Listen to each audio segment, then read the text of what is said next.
हमारी संस्कृति, हमारे संस्कार सदा रहें हमारे साथ। सब्सक्राइब करें तिलक। मैंने बार बार उसका नाड़ी परीक्षण किया, परंतु हर बार मुझे एक ही जाप सुनाई दिया, नारायण नारायण का। और आज ये चमत्कार देखकर तो मेरा संदेह विश्वास में बदल गया है। वैद्यराज, यदि ये सत्य है तो आप इतने दिनों तक चुप क्यों रहे? केवल अपने प्राणों और असुरेश्वर के भय से।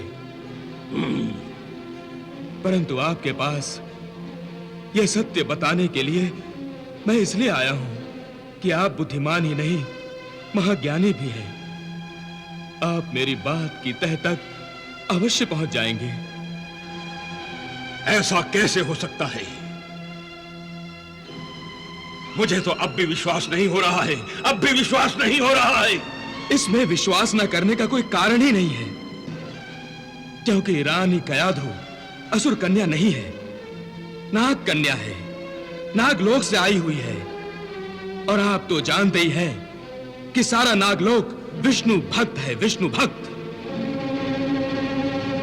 गुरुदेव, असुर लोक संकट में है, इसकी रक्षा कीजिए गुरुदेव, कोई उपाय कीजिए गुरुदेव, अन्यथा अनर्थ हो जाएगा गुरुदेव, अनर्थ हो जाएगा। ये तो अनर्थ हो गया दीदी। राजवैद्य ने गुरु शुक्राचार्य को सब कुछ बता दिया। कयाधु, अब तो स्वास्थ्य ठीक है ना? हाँ। अब चले? गुरुदेव प्रतीक्षा कर रहे होंगे। हाँ, चलो।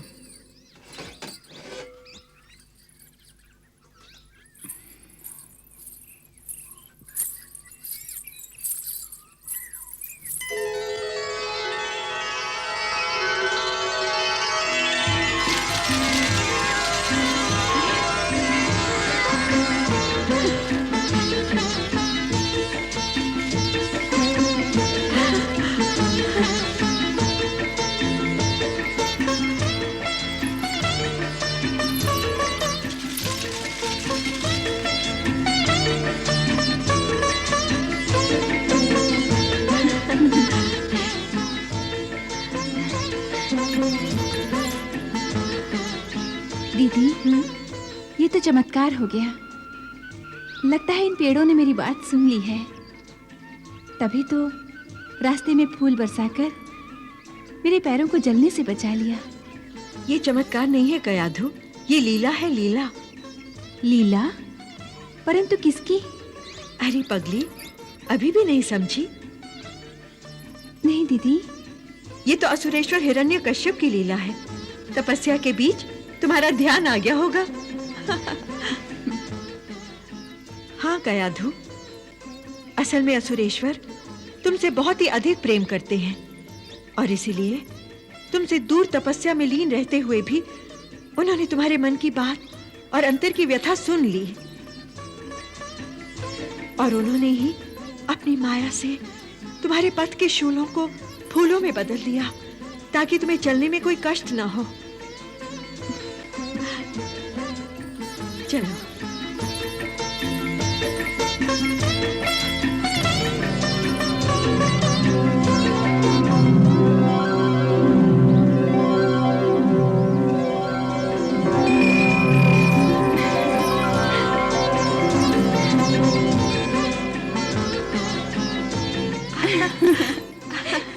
अरे वाह, देखा कयाधु, देखा असुरेश्वर की एक और लीला।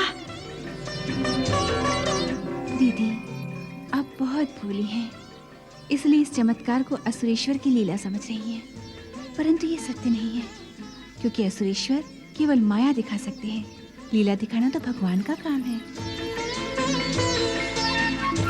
चलो कयाधु।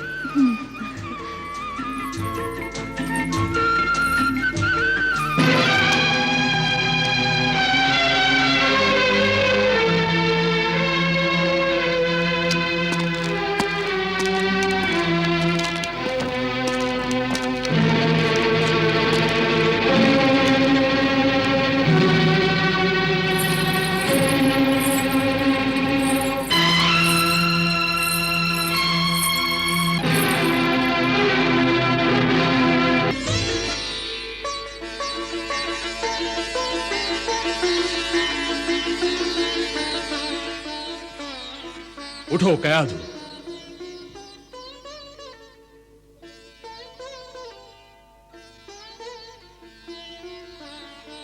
रानी कयाधु, तुम्हारी झोली खुशी के मोतियों से दमके और तुम्हारी गोद असुरों के सबसे उज्जवल हीरे से चमक उठे। अपने इन आंसुओं को रोको कयाधु। इस अवस्था में बार बार भावुक होना उचित नहीं है। यदि तुम इसी प्रकार बार बार भावुक होती रही तो तुम्हारा होने वाला पुत्र मोम का हृदय लेकर जन्म लेगा।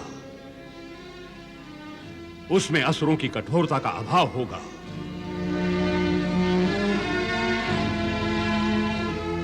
कयाधु, हम चाहते हैं कि तुम्हारा पुत्र जन्म लेकर महादैत्य बने।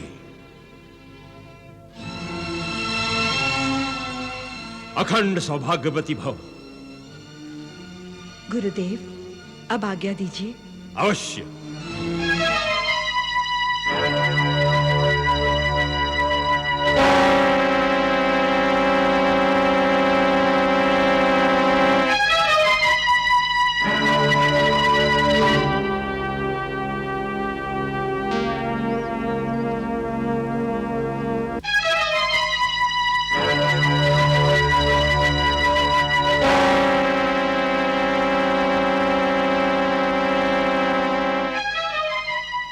प्रणाम गुरुदेव। प्रणाम महारानी।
चलो।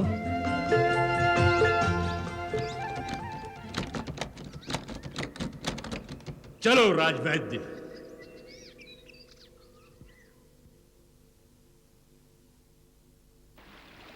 दीदी, आपने कयाधु के रास्ते में फूल बरसाकर और पक्षी द्वारा छाया करके अपने परम भक्त के लिए जो लीला दिखाई है, उसे देखकर तो गुरु शुक्राचार्य बड़े प्रसन्न हो गए हैं।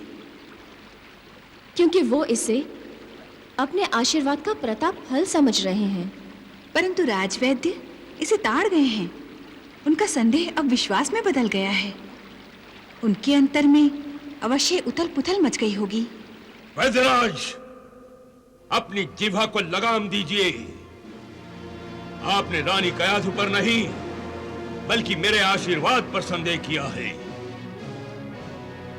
अपमान किया है आपने मेरे तपोबल का, और इसका बड़ा ही कठोर दंड दिया जा सकता है। गुरुवर, यदि सत्य कहना, देशभक्ति करना और असुरों का हित सोचना अपराध है, तो फिर मैं अवश्य अपराधी हूं।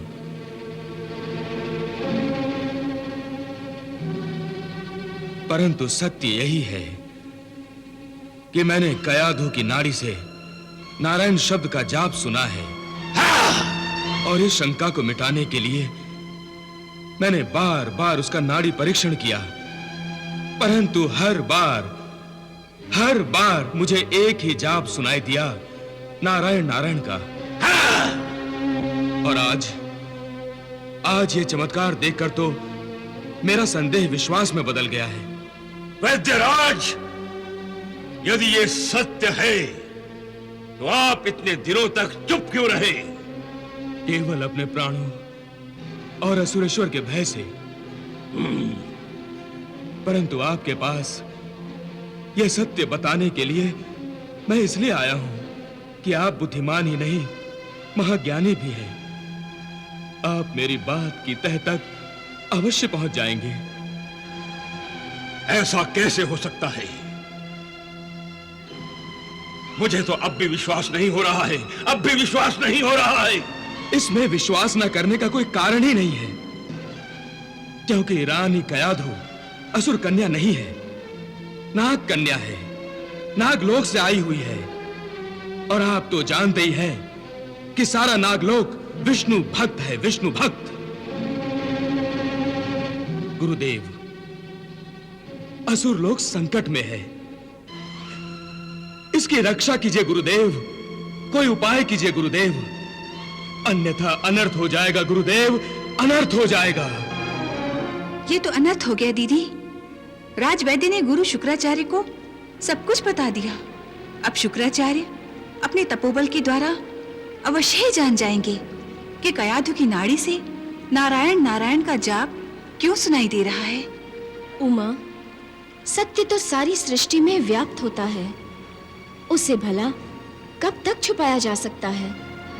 और इस सृष्टि में एकमात्र सत्य है नारायण, जो कण कण में व्याप्त है। हर मनुष्य में नारायण का अंश है, जो उसे पहचान लेता है वो महान विभूति बन जाता है, और जो पहचान कर भी अनजान बन जाता है वो शुक्राचार्य की भांति अधर्म के अंधेरे में भटकता रहता है। परंतु दीदी, इस समय शुक्राचार्य चुप नहीं बैठेंगे। वो कयाधु और प्रहलाद को हानि पहुंचाने के लिए अवश्य ही कोई चाल चलेंगे। उमा, जो धर्म और भक्ति के मार्ग पर चलता है उसकी हर कदम पर परीक्षा ली जाती है, जिससे उसे कठिनाइयां अवश्य होती हैं, परंतु कोई उसे नष्ट नहीं कर सकता। अर्थात कयाधु और प्रहलाद सुरक्षित रहेंगे, शुक्राचार्य का षड्यंत्र सफल नहीं होगा। रानी कयाधु असुर कन्या नहीं है, नाग कन्या है, नागलोक से आई हुई है। और आप तो जानते ही हैं कि सारा नागलोक विष्णु भक्त है, विष्णु भक्त।